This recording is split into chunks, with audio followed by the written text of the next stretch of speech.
26, ele é conhecido na Bíblia como um cântico de degrau, porque o povo louvava o Senhor com esse cântico, com esse salmo, quando eles estavam subindo a Jerusalém para adorar. E no Salmo 126, tem uma parte que diz assim: grandes coisas fez o Senhor por nós, como feito, por isso estamos alegres. Por quê? Porque o Senhor tem feito grandes coisas no meio de nós. Sabe, Deus tem feito coisas extraordinárias. E essa manhã, Deus vai fazer coisas muito grandes aqui nesse prédio. Não por causa do prédio em si, mas por causa da sua vida. Porque Cristo habita em você. E Ele vai se manifestar de glória através de você nessa manhã. Tem algum crente comigo? Diz amém? Amém! Então, dando sequência aqui do que nós estamos falando, eu vou falar, não é uma promessa, tá? Mas eu vou procurar falar menos para deixar fluir. O Espírito flui através da manifestação de todos nós. Quem está em pé aí, não tem tempo de sentar, e vai se acostumando a ter dificuldade para sentar, pode vir aqui para frente, pode sentar do meu lado, aqui no altar também, não tem problema, atrás de mim, aqui na beirada, não tem problema, pode subir. Nós já fizemos culto aqui que eu tive só esse espaçozinho para pregar e gente em volta de mim. Então, assim, não é nada que a gente não esteja acostumado. Fique em paz, pode vir, senta por aqui, pode subir e vai ser uma bênção. Mas eu estou falando sobre a importância da palavra, pelo Espírito, pela palavra, e como as nossas palavras nós somos sementes. E hoje eu quero falar, dando sequência. Se você não ouviu as palavras anteriores, você vai lá no canal do YouTube, e vai ouvir, vai assistir e vai gerar fé no seu coração através dessas palavras. Mas hoje eu quero falar sobre algo que é muito importante e que, se nós aprendermos isso nessa manhã e colocarmos em prática ainda hoje, diga hoje, Deus não é Deus do futuro, embora o seja, nem é Deus do passado. Ele é o grande eu sou, Ele é o Deus do presente. Ele nos revela, nos abençoa, nos guarda no dia, na hora, quando você crê. Se creres, verás a glória de Deus, disse Jesus. E a resposta foi assim: Senhor, eu creio, ajuda na minha pequena fé. E ali Deus curou aquele menino endemoniado, libertou ele, e o milagre se estabeleceu porque houve fé. Então hoje, se você crê hoje, Deus vai agir extraordinariamente na sua vida. Diz amém? Através de uma confissão. Diga confessar. Quando a gente pensa em confissão, pensa em confessar pecado, confessar crime, confessar coisas erradas que fizemos, mas não é disso que eu estou falando, embora essa também seja uma confissão. Confessar é declarar aquilo que eu creio, é declarar uma verdade, é eu pronunciar palavras, estabelecer territórios através de palavras em cima daquilo que eu creio. Por isso Paulo ensina a gente dizendo assim: eu criei, por isso falei. Não adianta crer na mente, é preciso crer a partir do Espírito e declarar isso em palavras. Vamos repetir: eu criei, por isso falei. Então, por isso a confissão é tão importante, é declarar aquilo que eu creio. Quando eu declaro aquilo que eu creio naquilo que eu declaro. Parece uma redundância, um jogo de palavras, mas não é. Eu falo daquilo que eu acredito. E quando eu acredito em alguma coisa, eu preciso falar sobre isso. E hoje eu quero mostrar para você essa palavra no livro de Salmos, uma coisa assim extraordinária, que Deus muito mexeu no meu coração. Eu vou ser rápido aqui. E essa palavra é tão profunda para mim, por exemplo, eu escrevi um livro, Despertar da Fé, é justamente em cima desse texto que eu vou ministrar nessa manhã, que o Senhor quis fazer aqui nessa manhã. E assim, nós vamos falar sobre os benefícios que Deus nos fez. Mas para que esses benefícios se estabeleçam, há uma condição, há um condicional. E é justamente esse condicional que nós precisamos virar a chave. Bata no ombro de quem está ao seu lado e diga assim: vira a chave.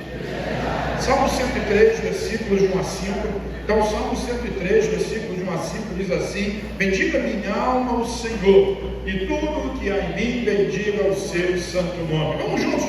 Bendiga minha alma ao Senhor, e tudo que há em mim bendiga o seu santo nome. Vocês já são mestres em entender que nós somos um espírito, que possuímos uma alma e que habitamos num corpo. Então aí o que o salmista está dizendo é que eu posso ministrar a minha alma. O seu espírito está pronto, o Espírito Santo já habita em você, Cristo habita em você.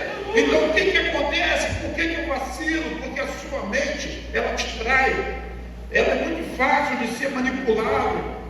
E essa manipulação faz com que gere incredulidade, que as mentiras entrem, que os enganos entrem, que as meias verdades entrem. Por isso nós podemos sim declarar e ministrar para a nossa alma: bendiga minha alma ao Senhor. O que é bendizer? Pergunta para quem do seu lado: bendiga, o que é bendizer? Bendizer é falar bem. Louve ao Senhor, fale bem do Senhor, fale bem daquilo que Ele tem feito, ministre sobre você mesmo a glória de Deus, manifeste o poder de Deus na sua vida. Como? Falando sobre aquilo que Ele tem feito, porque aquilo que Ele fez, Ele vai continuar fazendo. Aquilo que Ele fez na vida do irmão lá no passado, Ele vai fazer na sua vida hoje também. E o mistério, o segredo está ali. Bendiga a minha alma, mente, pense no Senhor, fale dele, reproduza aquilo que o Espírito manifesta, e tudo, diga tudo que em mim bendiga o seu santo nome. E sabe, esse bendizer, esse falar, esse pronunciar, esse expressar daquilo, essa semente que você planta muda a sua vida, vai mudar hoje, diz hoje. E o versículo 2 continua dizendo: bendiga minha alma ao Senhor, e não se esqueça. A alma não esquece. A nossa alma se lembra muito das coisas ruins, mas se esquece muito rápido das coisas boas. Então, portanto, a alma não se esqueça de nenhum dos seus benefícios. Não se esqueça. Diga para quem está ao seu lado, diga assim: não se esqueça de nenhum só dos seus benefícios. E quando nós fazemos isso, nós estamos semeando vida, transformação, restauração, cura, poder, louvor, através daquilo que nós falamos, da presença do Espírito que ministra através do nosso Espírito, para a glória de Deus Pai. E aí ele começa a enumerar, ele começa a citar razões, benefícios, e não à toa, é um total de 5. De quantos? 5, porque é o número da graça. Ele começa a manifestar e faz 5 citações de razões e de motivos pelos quais nós não podemos deixar de bendizer ao Senhor, de confessar aquilo que Ele tem nos feito, mesmo que eu não tenha recebido ainda na minha experiência algo que Ele está fazendo. Quando você começa a declarar e a crer naquilo que você fala, o benefício virá sobre a sua vida. 5 deles, diga 5. Então vamos ler assim: é Ele que perdoa todas as suas iniquidades. Qual é o primeiro? Diga: perdão das suas iniquidades. Perdão das minhas iniquidades. Então é importante a gente entender essa. Eu vou citando por uma, são 5. E existe uma razão pela qual o salmista, mesmo vivendo muitos anos antes da vida de Cristo, ele começa falando que um dos maiores, ou talvez o maior de todos os benefícios, seja exatamente o perdão dos pecados e das iniquidades. Não vou entrar nas razões teológicas de pecado, iniquidade e tal, mas o perdão. Por que o perdão? Porque se você não entende que é perdoado, você não consegue acessar com fé a presença de Deus.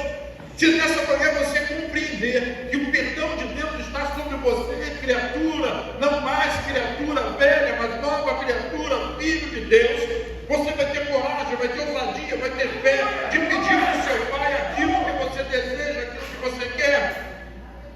O seu Pai é bom. Eu repostei ontem uma postagem do pastor Luiz de uma corrida das Olimpíadas de Barcelona, quando o cidadão sofreu uma lesão muscular e começou a mancar e não conseguiu mais correr.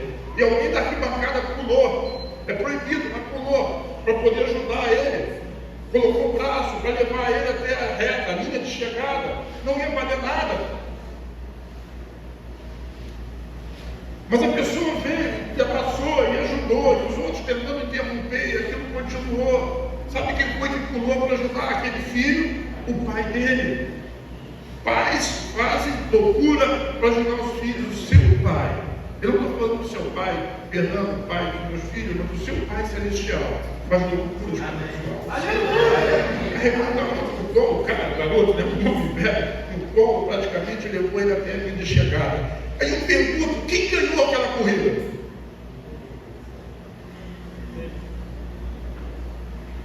Ninguém lembra. Do que lembra? De um pai ajudando um filho. Tudo que importa é você entender que existe um pai que quer ajudar você. Ele não é mau, ele não está zangado, ele não está bravo com você, ele não quer puni-lo por causa dos seus pecados, ele já perdoou você, você já é perdoado. Então, bendiga minha alma ao Senhor e tudo que é em bendiga o seu santo nome. Por quê? Porque eu fui perdoado, ele perdoou os meus pecados, ele levou na cruz a minha iniquidade, ele me fez uma nova criatura. E quando você crê nisso, diga: eu sou perdoado. Eu sou perdoado. E alguns acham assim: eu sou mais perdoado do que fulano. E o outro diz assim: eu sou menos perdoado do que fulano. Porque acha que fulano pecou mais ou pecou menos.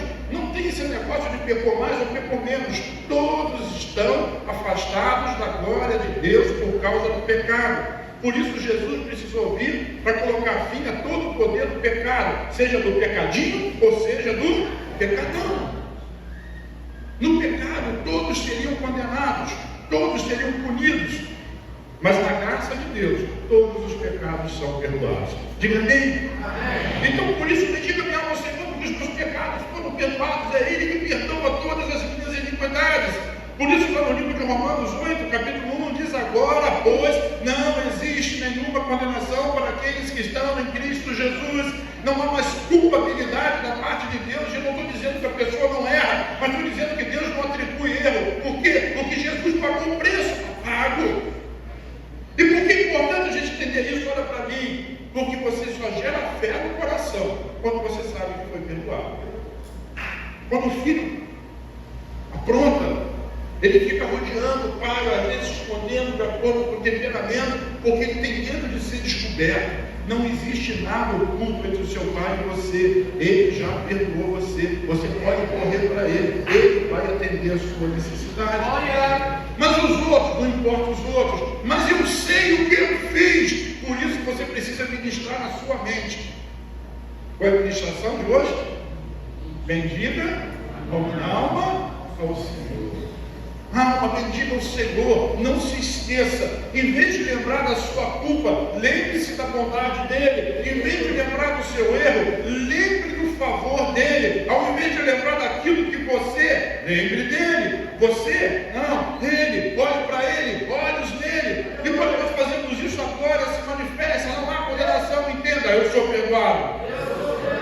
Talvez a maior história, a mais bacana de todas elas, e eu fiquei em dúvida entre duas para falar hoje, mas quando Jesus ele colocado de frente com aquela mulher adúltera, e todo mundo está cheio de pedra para atacar naquela mulher, porque ela foi pega no ato do adultério, naquela época, pecado terrível, e assim, todo mundo queria apedrejar aquela mulher, e a palavra de Jesus: aquele que não tem pecado, atire a primeira pedra. Todo mundo conhece a história, começou indo embora, 1, 2, 3, começando pelos mais velhos, porque mais velho já pecou mais, tem mais consciência de pecado. Até os mais novos não ficou ninguém. E Jesus pergunta para aquela mulher, esse texto lá em João capítulo 8, versículo 10, levantando-se Jesus, perguntou para ela, porque ele estava escrevendo no chão, né? Mulher, onde estão eles? Onde estão os teus acusadores? Ninguém condenou você? E ela respondeu: ninguém, Senhor. Então Jesus disse: também eu não a condeno. Vá e não peques mais. Diga assim: a graça é o poder de Deus para você, para mim, não pecar mais. Porque Jesus não disse para aquela mulher assim: olha, não peca mais, que aí eu te perdoo. Ela disse assim, ele disse assim: eu te perdoo, por isso agora você vai e não volte a pecar. Você é livre. Diga: eu sou livre. Essa é uma verdade que Jesus já disse lá no Evangelho de João, no próprio Evangelho de João: e conhecereis a verdade, e ela vos libertará. Você é livre, não peca, não é escravo do pecado, não existe mais. Então bendiga ao Senhor por esse benefício. Bendiga a minha alma ao Senhor e tudo que é em mim, bendiga o seu santo nome. Qual a melhor razão e a maior de todas? Eu fui perdoado dos meus pecados. Qual a primeira razão? Eu fui perdoado dos meus pecados. Mas não continua, não para, né? Não para por aí, continua. O versículo então do Salmo 103, versículo 4, versículo 3 ainda diz assim: ele que cura todas as suas enfermidades. O que ele faz? Cura todas as enfermidades. Vamos fazer para o pessoal: é ele que cura as minhas enfermidades. E por que eu não tenho coragem? Eu tenho coragem, mas tenho coragem com dúvida. Senhor, cura minha doença, cura minha dor, cura minha gripe, cura o tumor, mata isso, coisa aquilo, porque no fundo eu ainda acho que eu sou culpado de alguma coisa. E se aquilo está, essa doença está no meu corpo, porque alguma coisa errada eu fiz no passado, para que eu merecesse isso. Não é verdade. As doenças nasceram, nós cantamos aqui, que venha o teu reino, venha o teu reino, que venha o teu reino, que venha o teu reino. Você acha que por acaso no reino de Deus existe doença? Não existe morte, não tem doença, não tem sofrimento, não tem dor. Então doenças não nasceram no céu. Nós somos cidadãos do céu e não temos que suportar doenças, aceitar doenças no nosso corpo. Não digo que não fiquemos doentes, mas não as aceitamos, nós lutamos contra ela. Por quê? Porque existe uma promessa. Qual é a promessa? É Ele que cura todas as minhas enfermidades. Você toma remédio, você vai ao médico, faz tratamento, faça isso, não há problema, mas a cura vem do Senhor. Por isso nós seremos uma igreja que não há pobres e nem doentes. Porque quando essa palavra for rima na nossa vida, as enfermidades vão fugir do nosso corpo, seja elas quais forem. Por quê? Por quê? Porque nós somos cidadãos superiores do reino do céu. A luz de Deus brilha sobre nós, o próprio Cristo habita em nós. Eu estava lendo essa semana a respeito do corpo de Cristo. Quem é o corpo de Cristo? Nós dizemos a igreja, mas na verdade quem é a igreja? A igreja somos nós. Quem é o corpo de Cristo? O corpo de Cristo sou eu.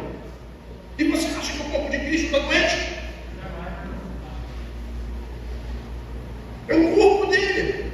E a gente fica pensando assim, eu sou o corpo porque eu sou mão, então eu sou aquele que vou fazer muita coisa. Eu sou o corpo porque eu sou pé, então eu sou aquele que vou levar a palavra no meu lugar. Eu sou corpo por isso, por aquilo. Não, você é corpo de Cristo, porque Jesus só opera na terra através de um homem, de pessoa. Quando ele fez milagres aqui na terra, ele era homem.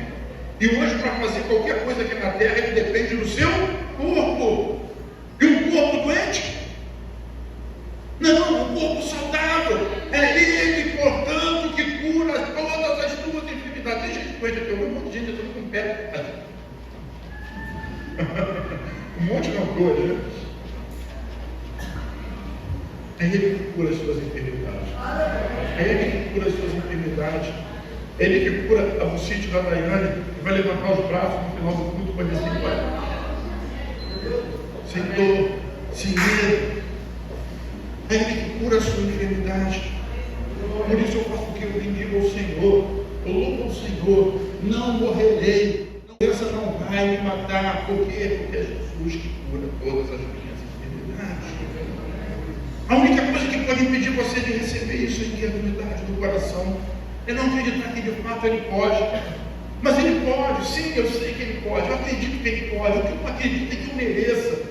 Eu já fiz muita coisa errada, eu não mereço. Por isso, esse versículo, Deus faz tudo certinho, né? O Espírito Santo faz tudo certinho. O primeiro motivo é bendize a minha alma ao Senhor.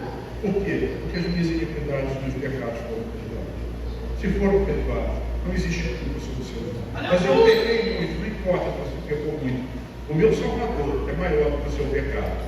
Mas eu fiz muita coisa ruim. O sangue de Jesus cobre toda e qualquer coisa que você tenha feito. Hoje, você diz eu posso me aproximar do meu Pai com coragem, com ousadia e com fé.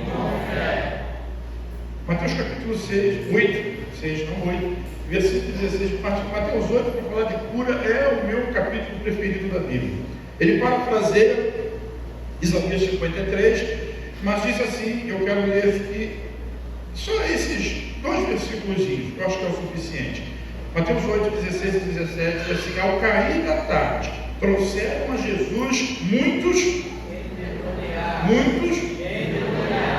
Quem expulsa o demônio hoje?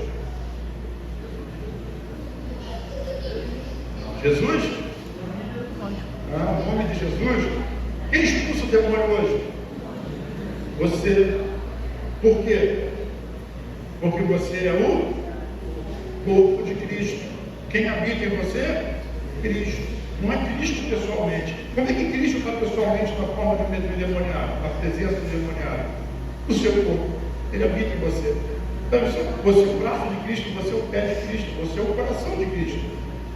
Ele habita através de você e ele faz o milagre através de você. Lá ele estava presente, mas agora quem está aqui somos nós. Quem está aqui sou eu. Você não tem coragem, não acredita que você mereça, que Deus vai usar você, mas vai, porque Ele usa você na base do seu merecimento, Ele usa você na base da sua fé. Disposição, ativar isso, ter coragem de falar, ter coragem de orar, ter ousado em declarar, não aquilo que você vê, mas aquilo que você crê. Então trouxeram a Jesus muitos endemoniados, e apenas com a palavra expulsou os espíritos e curou. Curou quem? Alguns, poucos, muitos, todos. Curou quem? Todos os que estavam. Você cumprir Isaías 53. Olha como que a profecia do Velho Testamento se conclui aqui no Novo Testamento. Então a profecia diz: Ele mesmo tomou nossas enfermidades e carregou as nossas doenças. Ele já levou. Isso aqui o verbo está no passado, porque ele já levou. Já foi, já aconteceu. Diga: eu sou salvo. Eu sou curado. Esse capítulo 8 é extraordinário. Quando assim, sabe, Jesus ele está descendo do monte, terminou o sermão da montanha, e a primeira coisa que ele encontra é um leproso. O leproso diz para ele: Senhor, se tu quiseres, tu pode me curar. Ele diz: eu quero. Toca no leproso, o leproso fica curado, ele continua o caminho dele. Então o servo do centurião está muito doente, o centurião sai do meio da multidão e diz assim: ele diz uma palavra que o Senhor pode curar o meu servo, que é bonzinho, está em casa sofrendo. Mas Jesus cura o servo, sim, mas não porque o servo é bonzinho, mas por causa da fé do centurião. E Jesus diz assim: então tá bom, assim como você falou vai acontecer. E o servo dele ficou curado. Jesus continuou, tudo no mesmo dia. Ele estava andando no caminho, enquanto ele andava, enquanto ele andava, o centurião e o seu servo, ele continuou andando, foi para a casa de Pedro. E quando chega na casa de Pedro, ele encontra a sogra de Pedro doente. Olha só o que ele faz. Olha o texto de Lucas 4:39. E inclinando-se para ela, Jesus repreendeu a fé. Quando você está doente, Jesus se inclina sobre você. Ele faz o quê? Ele está preocupado, ele está interessado, ele se inclina sobre você. Como é que ele se inclina hoje? Ele se inclina através de nós. Sabe, às vezes nós somos muito tímidos com relação a essa questão de enfermidade. Em vez de nós declararmos o fim da enfermidade, a cura, a gente diz assim: toma um remedinho, procura um médico. Nada errado em fazer isso, mas nós precisamos ser mais ousados em declarar a cura. E Jesus se inclinando. Quem se inclinou? Jesus. Quando uma pessoa está doente, quem se inclina? Jesus. Mas através de quem? De mim. Você tem coragem de declarar isso? De se inclinar sobre uma pessoa e dizer assim, repreendendo a febre, igual Jesus fez, e repreendeu a febre, e essa a deixou. Imediatamente ela se levantou e passou a servi-los. Existe um espírito de enfermidade que foi curado em nome do Senhor Jesus. E o que nós fazemos? Bendizemos ao Senhor. O que eu faço? Bendigo ao Senhor. E o Salmo 103 continua, vamos voltar a ele. No versículo 4, diz assim: é Ele quem da cova redime a sua vida.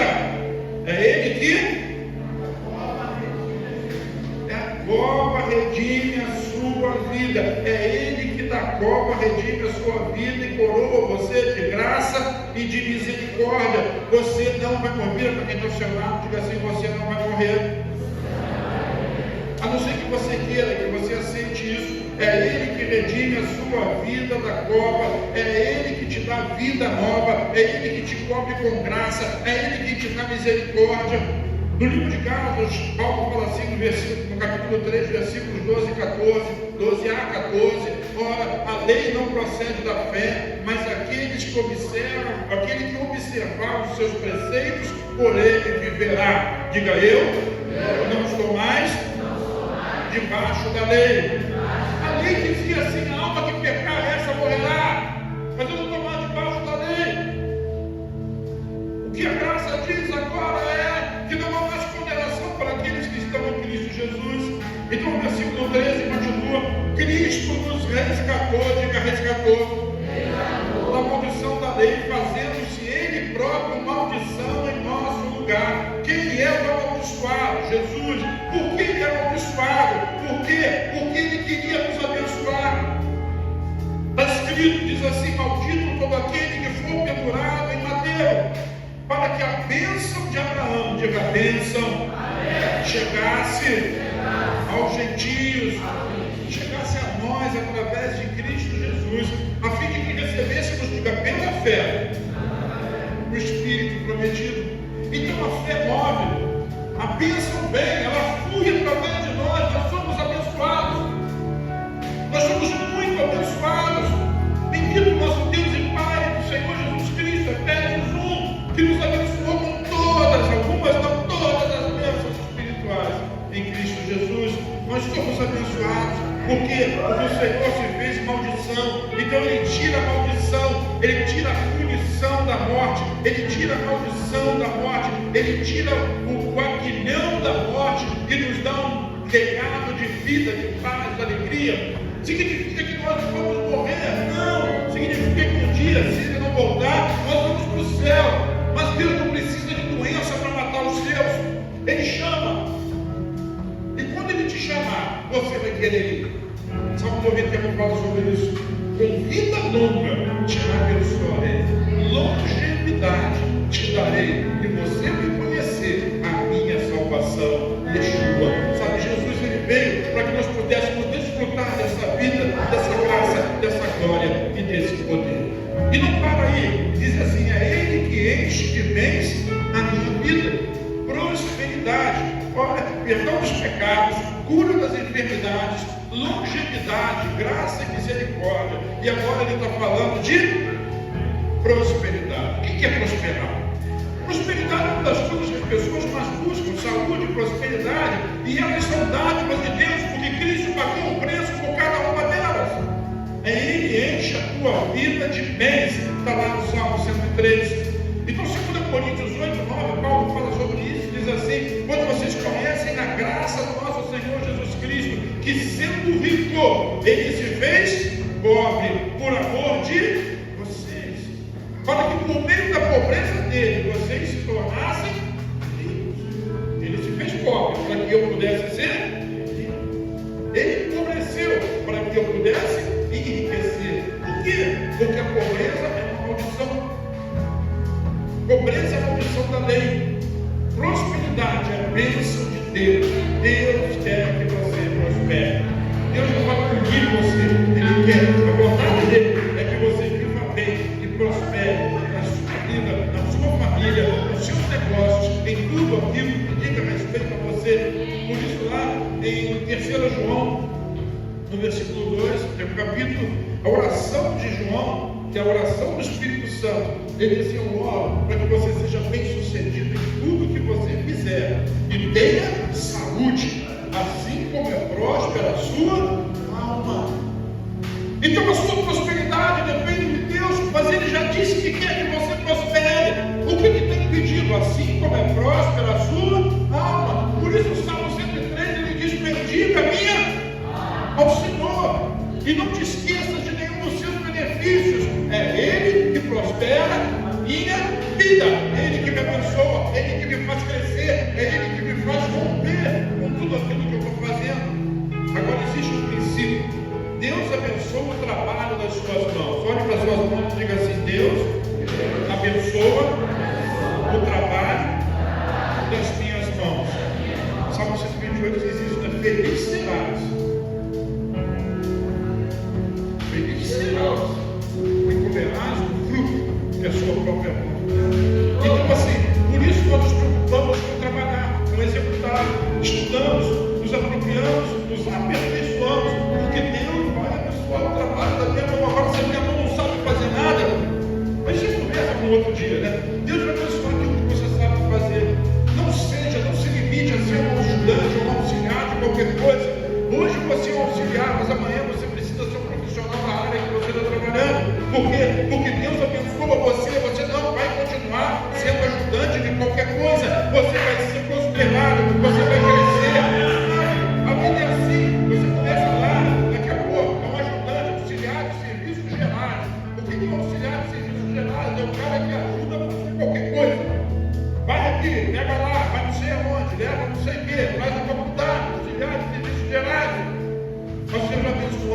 vai ser um auxiliar específico, um técnico de alguma coisa, daqui a pouco é um profissional de alguma área, daqui a pouco Deus te dá a oportunidade de abrir a sua própria empresa. Aonde? No lugar onde a sua mão observa. É Deus que abençoa. Jesus que fez pobre para que você fosse rico. A porta está aberta, o que você precisa acreditar e abraçar o princípio. Abençoar o trabalho da minha mão. Repete.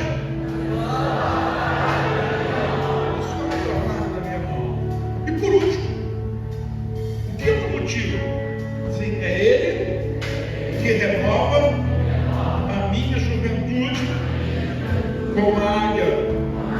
Então você, como a águia, é renovada lá aos 60 ou 70 anos, é o que dizem. Assim também, a juventude daqueles que creem no Senhor, ela é renovada. Ela é renovada pelo próprio Senhor, pelo próprio Espírito Santo. Para quê? Para que você não apenas viva muito, mas viva bem, com saúde, viva bem, com força. Assim como foi Caleb, eu tenho força para entrar e para sair. Assim como foi Abraão, que teve o seu primeiro filho, filho da promessa, com 100 anos de idade, mas viveu até 170. Assim como Moisés foi a 120 e nunca precisou usar óculos, nunca faltou força para entrar ou para sair, para subir ou para descer monte. E olha, irmão, já subiu o Monte Sinai. Não é coisa para qualquer um. 120 anos, o cara estava lá, no forte, porque a força dele não vinha dele. Aliás, Isaías fala sobre isso. Isaías 40, 30 e 31 diz assim: os jovens se cansam e se fadigam. Quem disse isso? O Espírito Santo. Jovem se cansa. Ainda mais quando tem que fazer alguma coisa que não quer. Estou cansado. Pega lá o copo d'água, estou cansado. Vai lá pegar o correio, está lá no portão, vai lá pegar a comida. Estou cansado. Vai jogar bola, claro. Vamos para a praia. Pronto. Mas os jovens se cansam e se fadigam. Os moços de exaustos caem. Por que essa menção? Porque jovem é forte. A própria Bíblia diz: jovem, escolhido que vocês são fortes. Jovem tem a força da natureza. São jovens, afinal de contas, são fortes. Mas aquele que confia na sua força, e quem confia na sua força? O jovem. Porque ele confia que é capaz. Às vezes eu vou pegar alguma coisa e tem um jovem perto de mim, graças a Deus pela vida dele, diz assim: não, posso, deixa que eu pego. Tá bom, fica à vontade. Porque ele confia na força dele. Mas vou lhe dizer uma coisa: os jovens se cansam e se fatigam. Porque quando você confia apenas na sua força, você vai acabar se cansando mais cedo ou mais tarde. Mais cedo ou mais tarde vem um espírito de desistência e você não consegue superar. Mas o que a Bíblia promete, essa é a promessa de Deus sobre a sua vida nessa manhã. Mas os que esperam no Senhor renovam as suas forças, sobem asas como águias, correm e não se cansam, caminham e não se fatigam. Porque eles esperam no Senhor. Eles esperam no Senhor. É o Espírito Santo na sua vida que renova você. Por isso Joel 12, 28 diz lá: e acontecerá também depois disso que derramarei meu Espírito sobre toda a humanidade. Os filhos e as filhas de vocês profetizarão, seus velhos sonharão e os seus jovens terão visões. Isso é obra do Espírito Santo sobre a sua vida. É a força de Deus. Por isso eu me fortaleço no Senhor e na força do seu poder. A minha força não vem de mim, a minha força vem dele. E o que eu faço com tudo isso? Eu digo assim: bendigo. Quando eu não quero me dizer. Por quê? Porque eu estou olhando para a circunstância. Então eu não consigo me dizer. Porque a circunstância é ruim. Se você não consegue me dizer, não diga nada. Mas quando Deus fortalecer a sua fé, bendiga ao Senhor. Porque apesar das suas circunstâncias, Deus continua sendo bom. Ele não é seu adversário, Ele é seu amigo. Ele quer te restaurar, Ele quer te curar, Ele quer te abençoar, porque Ele já perdoou você. Ele renova as suas forças, Ele faz você valente, faz você voar alto como a águia, faz você ser próspero e rico sobre essa terra, abençoa a sua família. É isso que Ele faz. Ele tira você. Tem gente que chega na igreja beirando a morte, mas Deus restaura, do pó aquele que está cansado, que não tem esperança, que não tem força, que não tem vigor. É isso que Deus faz. Deus não está aqui para matar, para destruir. destruir. Essa é a função do inimigo: matar, roubar e destruir. Mas Jesus disse assim: eu vim para que você tenha vida e vida. Nós devemos aceitar, menos do que a vida abundante de Deus sobre nós. E é disso que eu estou falando. Como é que eu conquisto isso? Bendizendo o Senhor. Quem pode bendizer o Senhor nessa manhã? Bendizer o Senhor apesar dele, bendiga o Senhor. Por quê? Porque é Ele que perdoa as minhas iniquidades, é Ele que sara as minhas enfermidades, é Ele que redime minha alma da cova e me coroa de graça e de misericórdia, é Ele que me abençoa e me faz prosperar, é Ele que renova a minha vida, a minha juventude como a da águia, de modo que eu creio, eu penso, eu avanço, eu não sou derrotado, eu sou abençoado, e daí eu sou abençoado em Cristo Jesus.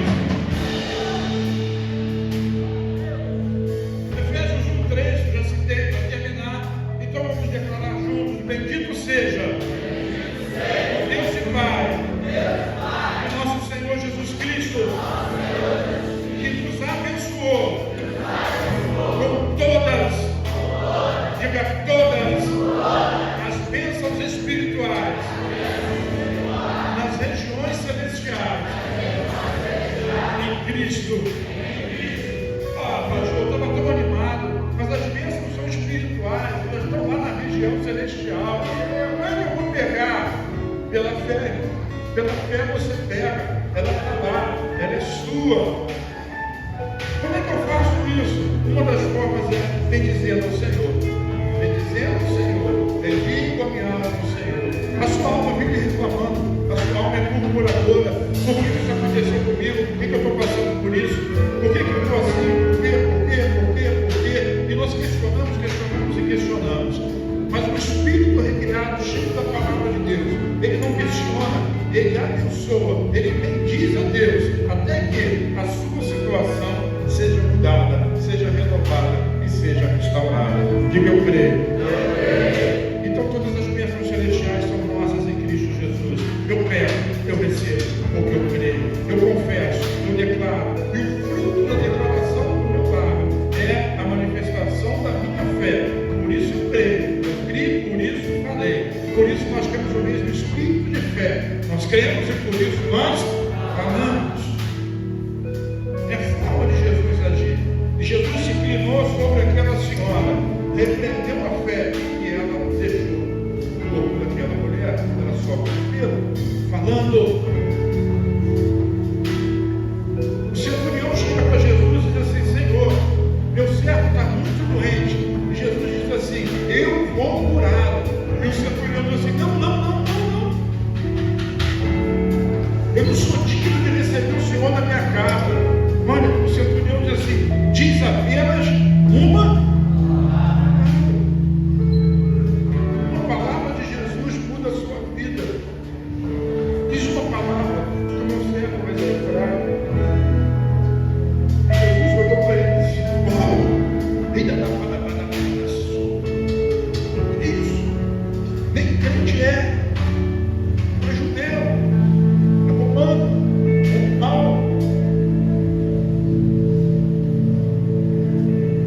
Que seja feito conforme você crê.